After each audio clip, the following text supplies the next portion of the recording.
ನಮಸ್ತೆ ಎಲ್ಲ ಆತ್ಮೀಯ ವಿದ್ಯಾರ್ಥಿಗಳೇ ಹಾಗೂ ಶಿಕ್ಷಕರೇ.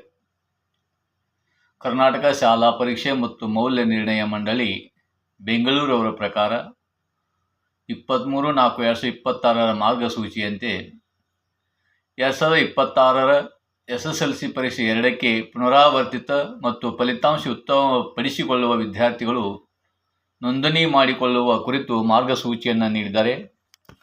ಆ ಮಾರ್ಗಸೂಚಿಯ ಪ್ರಕಾರ ತಾವು ಗಮನಿಸ್ತಾ ಇದ್ದೀರಿ,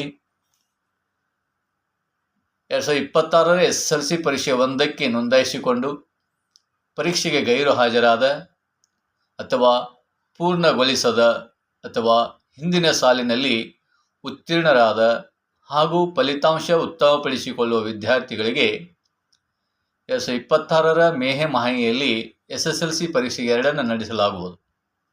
ಈ ಹಿನ್ನೆಲೆಯಲ್ಲಿ ಅರ್ಹ ಅಭ್ಯರ್ಥಿಗಳಿಂದ ಅರ್ಜಿಗಳನ್ನು ಆಹ್ವಾನಿಸಲಾಗಿದೆ.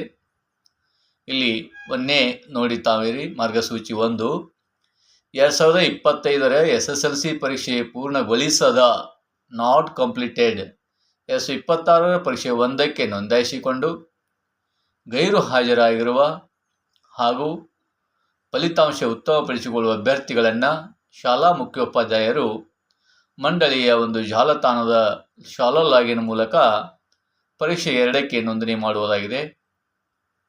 ಶಾಲಾ ಲಾಗಿನ್ನಲ್ಲಿ ರಿಜಿಸ್ಟ್ರೇಷನ್ ಫಾರ್ 2026 ಎಕ್ಸಾಮ್ 2 ಅನ್ನು ಕ್ಲಿಕ್ ಮಾಡಿದಾಗ ಎಂಟರ್ ರಿಜಿಸ್ಟರ್ ನಂಬರ್ ಎನ್ನುವ ಆಯ್ಕೆ ದೊರಕುತ್ತದೆ.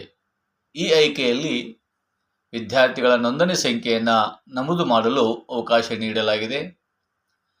ಪರೀಕ್ಷೆಗೆ ನೋಂದಾಯಿಸಿಕೊಳ್ಳುವ ವಿದ್ಯಾರ್ಥಿಯ ನೋಂದಣಿ ಸಂಖ್ಯೆಯನ್ನು ನಮೂದು ಮಾಡಿದರೆ ಸಾಕು.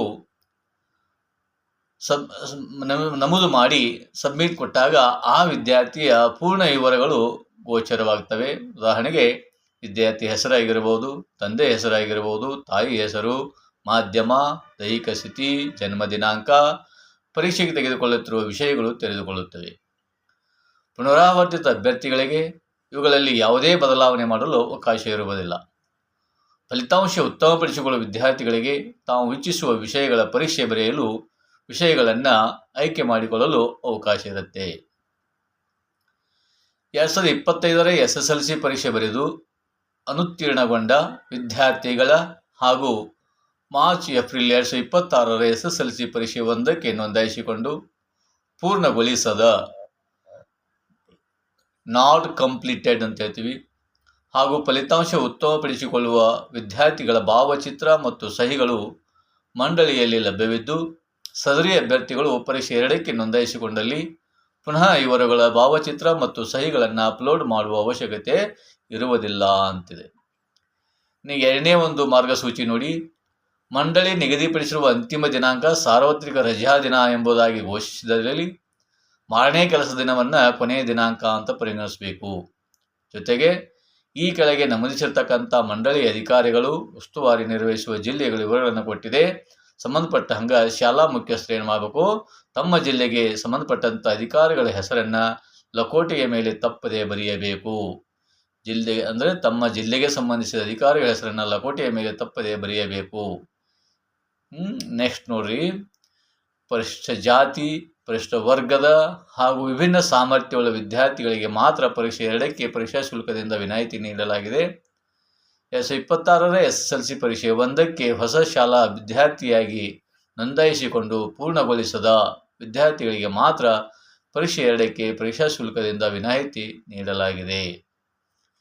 ತೃತೀಯ ಭಾಷಾ ವಿಷಯಕ್ಕೆ ಸಂಬಂಧಪಟ್ಟ ಹಾಗೆ ಇಲ್ಲಿ ಫಲಿತಾಂಶವನ್ನು ಉತ್ತಮಪಡಿಸಿಕೊಳ್ಳಲು ಬಯಸತಕ್ಕಂಥ ವಿದ್ಯಾರ್ಥಿಗಳಿಗೆ ಮಾತ್ರ ಪರೀಕ್ಷೆ 2ಕ್ಕೆ ಪರೀಕ್ಷಾ ಶುಲ್ಕದಿಂದ ವಿನಾಯಿತಿಯನ್ನು ನೀಡಲಾಗಿದೆ. ಹಾಗೆ ಫಲಿತಾಂಶ ಉತ್ತಮಪಡಿಸಿಕೊಳ್ಳುವ ಅಥವಾ ಪುನರಾವರ್ತಿತ ವಿದ್ಯಾರ್ಥಿಗಳು ಪಾವತಿಸಬೇಕಾಗಿರುವ ಪರೀಕ್ಷಾ ಶುಲ್ಕದ ವಿವರಗಳನ್ನು ನೋಡಿ, ಒಂದು ವಿಷಯಕ್ಕೆ 448 ರೂಪಾಯಿಗಳು, 2 ವಿಷಯಕ್ಕೆ 559, 3 ಅಥವಾ ಅದಕ್ಕಿಂತ ಹೆಚ್ಚು ಮೇಲ್ಪಟ್ಟ ವಿಷಯಗಳಿದ್ದರೆ 752. ಇನ್ನು ಆನ್ಲೈನ್ನಲ್ಲಿ ಪರೀಕ್ಷಾ ಅರ್ಜಿಯನ್ನು ನೋಂದಾಯಿಸಲು ಹಾಗೂ ಬ್ಯಾಂಕಿಗೆ ಪರೀಕ್ಷಾ ಶುಲ್ಕ ಪಾವತಿಸಲು ನಿಗದಿಪಡಿಸಿರುವ ದಿನಾಂಕಗಳು ಅಂತ ಬರುತ್ತೆ. ಇಲ್ಲಿ ತಾವು ನೋಡ್ತಾ ಇದ್ದೀರಿ, ಮಂಡಳಿ ಜಾಲತಾಣದ ಶಾಲಾ ಲಾಗಿನ್ ಮೂಲಕ ವಿದ್ಯಾರ್ಥಿಗಳ ಮಾಹಿತಿಯನ್ನು ಅಪ್ಲೋಡ್ ಮಾಡಲು ಪ್ರಾರಂಭ ದಿನಾಂಕ ಯಾವುದಪ್ಪ ಅಂದರೆ 24/4/2026. ಮಂಡಳಿ ಜಾಲತಾಣದ ಶಾಲಾ ಲಾಗಿನ್ ಮೂಲಕ ವಿದ್ಯಾರ್ಥಿಗಳ ಮಾಹಿತಿಯನ್ನು ಅಪ್ಲೋಡ್ ಮಾಡಲು ನಿಗದಿಪಡಿಸಿದ ಅಂತಿಮ ದಿನಾಂಕ ಎಷ್ಟು? ಇದೇ ತಿಂಗಳ 30/4/2026.